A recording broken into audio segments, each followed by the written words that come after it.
आज तर गुलशानं पहिली वेळा नाश्ता चारला.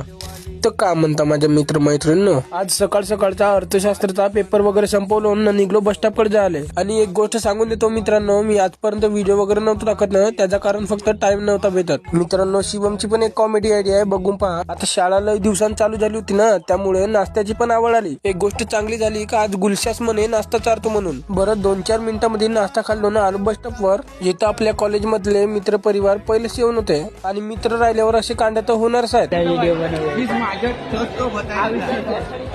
हे तर चांगले मित्र आहेत, पण याच्यापेक्षा हा दिलदार मित्र. आता यांचे तर काही कारनामे बंद नव्हते होत, त्यामुळे आपला गावचा रस्ता धरला ते चांगला आहे म्हणलो. आता ट्रॅव्हल्स पण लागली होती. बरं काही इज्जामध्ये बसलो ना, राजुलीला आलो. आता लय दिवस झाले मी व्हिडिओ टाकतो. सिंधुवाई मध्ये तर लय फॅन दिसले, पण येतं एकही नाही दिसले राजुलीत. बरं आता सायकल वगैरे काढलो ना, आलो सिद्धा पेठगावला. शाळेमधून आलो ना, तेव्हापासून अर्धा 1 घंटा